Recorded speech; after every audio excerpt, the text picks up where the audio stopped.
All right, session 2. Sorry to that guy for filming him, but we're starting off with the warm-up set. Again, I think I'm going to make a habit of that. I just started with the 40 pound this time.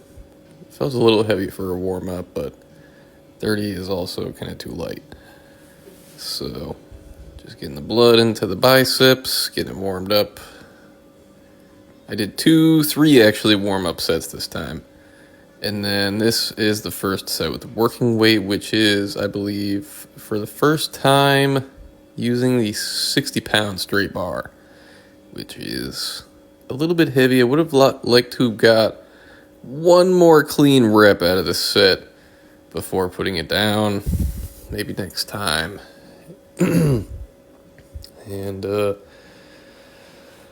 I took the 60-pound back and went with the 50-pound because it is a dangerous exercise. We don't want to go too crazy with the 60-pound weight just yet. Kind of dipping the toes in with the heavier preacher curls there. Don't want to be too risky. I think when you get towards failure is when injury is most likely. But yeah, I set it down for a minute, did a couple more reps, and that felt pretty good. I don't usually go really far past failure like that because usually it will affect my performance for the rest of the sets. Like, going way past failure for me is like I feel like it's a little bit more fatiguing. I might not be 100% correct with every exercise, but yeah, here we are working with the 50-pound straight bar. And just trying not to film other people in the gym. I think I decided not to do any filming during the day sessions anymore. Probably just at night. But you might be asking, biceps again? We just did that yesterday, first thing last session. Well, yeah. Why? Most people do their compounds first. And yes, I would agree that is advantageous for the performance on the compound lifts. But, I did that when I was on like a bench press specialization. I'm not right now. I want to grow my biceps, but my arms are pretty small. So, I'm going to do biceps first. And I think it really does matter the order of your workout. You want to put the stuff that you're prioritizing in first. And maybe your heavy compound work first is definitely beneficial because you just won't perform as well if you do that later in the workout. But at some point, you gotta just say, all right, I'm growing fucking biceps today. So I think this is the last set. I like to start out with the hoodie because you're less injury prone when you're literally warmer. When they're like, you're literally brittle when you're cold. It's been kind of chilly here. So, I got a little sweaty. But, almost done with the arms here. I had other plans for this workout, but I had a headache. So, I didn't want to do any pushing or pulling or like big compound stuff and make the headache worse. So I was like, all right, the chest is still a little bit tight too. The high rep stuff really got to me because I'm not used to doing the lighter weight, high rep stuff with chest. So that really fried me yesterday. So I figured I'll just do biceps, then triceps, because we want bigger arms, right? And then shoulders. And that's it. I did, a couple sets of calves after that. 2. But this is why I don't ever recommend anyone do push-pull legs or any particular split where you're on a strict schedule. I have to do this day and that day or else it's not gonna work. It's just it seems so neurotic to me that you have to do that. I'm just sorry if you show up in this video, by the way. I'm really trying here. I know this is a bad angle. That's why I only put 2 of these sets in. I didn't film them all. just because there's like, I can't make viewers sit through that. Just this like bright lights shining at the camera, so my bad. But I did 4 sets of these, so that's 8 sets of biceps total, and then 3 sets, actually 4 sets of tricep skull crushers. I wanted to throw more triceps in there, but I don't want to have triceps sore tomorrow, so. I think I'm gonna do chest again tomorrow, so I don't want my triceps to be like a problem. But this angle, it shows you, I'm using lightweight this time, the 40-pound straight bar, and I'm focusing on the lockout because when I was reviewing my skull crusher footage from the last session, I noticed I was not locking it out like I thought I was. Like, I really thought my arms were going more straight. But you can see what my elbows are doing. And, like, right at the very bottom of the rep, when it's stretching, I'm trying even harder then to push my elbows in and, like, almost touch them, like, try to touch them together, or at least, like, move them towards that direction.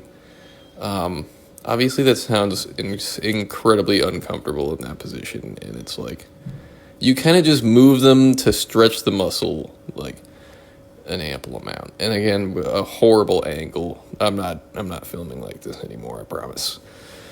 But I mean, why not throw a couple of these sets in there just to show, like, I don't know, the bar path. And you also noticed on that last set that my arms were not going straight up, and that was look, we got a tough guy here. I wanted to show that tough guy too. I don't like when people walk close to me like that. But anyways, focusing more on locking it out, and when I lock it out, the bar is not going. My arms aren't going straight up in the air. They're going like at a 45-degree angle, so the tension remains on the bicep. There's no tension on your bicep if you're just holding the weight straight up in the air. So I hold it out. I would go, just back it up and look at that clip from that angle where you can kind of see that my arms are going almost like back 45 degrees. But this is my rear delt exercise right now. And I like to do them on the cable too, but right now I kind of just want to like keep it consistent because I was able to put like 15 pounds on the amount I was doing with these.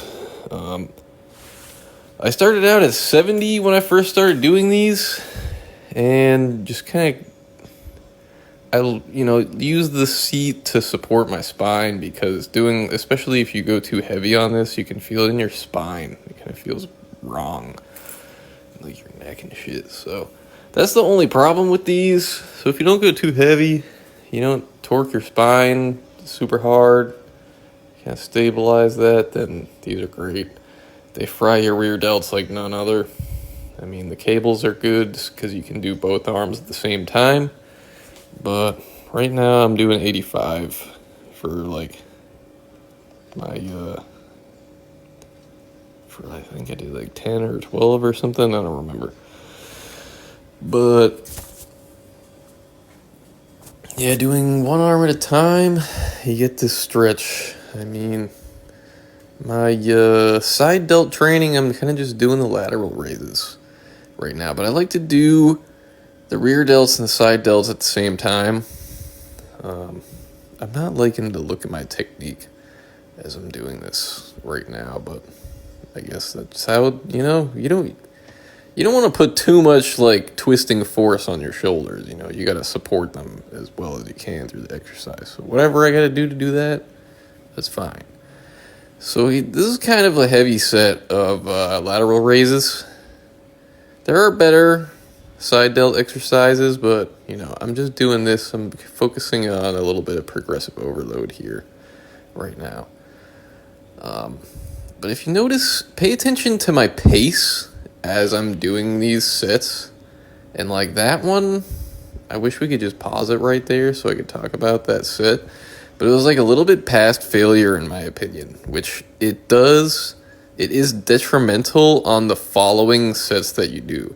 Now on the pace on this set, you can notice that I am keeping the tension on the side delt the entire set, almost, until these last reps where I give it a little tiny pause, where I let the tension off, and then I do another clean rep instead of... So it's a different pace from the first set. It's basically because I'm not really, like, particularly sold on any of these techniques as far as the keeping the tension on the rear delt goes. But my shoulders were so fried at this point, I was like, all right, I have to drop the weight down substantially in order to get clean reps. And you don't want to do these like super sketchy, because you'll just get your traps into it, and like nobody even wants bigger traps. Like, in my opinion, if you're doing the shoulder shrugs, I'm like, why? Or if you're doing trap isolation, I don't know, maybe it's just me. I get a lot of trap activation, I guess, apparently from pulling. So I don't train traps at all on purpose. Well, I honestly kind of wish they would be smaller. But last sit here, yeah, I'm letting the tension off. Oh, never mind, I switched it up. I keep keeping the tension on the entire set by not bringing my arms all the way down. Now, that kind of like I said, I'm not really sold on that. Like, I think it's kind of like isometric at that point, but with the light weight, like, it kind of makes sense. And then for the last few reps, you can, let a little bit of tension off. I don't know. I'm not even sold on the way that I'm doing it, but my shoulders feel good. I used to get some clicking, but it hasn't really been bothering me at all past few months. And I showed one set of calves, but I did 2 sets each leg. And I could have just done calves at fucking home. Like, why are you even doing this at the gym, dude? And filming is kind of embarrassing, honestly, but yeah. So I would have done either some pressing or some pulling today, but I was just not feeling it. I don't usually get headaches, but yeah, I guess sometimes you get a headache, man. It can't be your day every day. But it was a good session.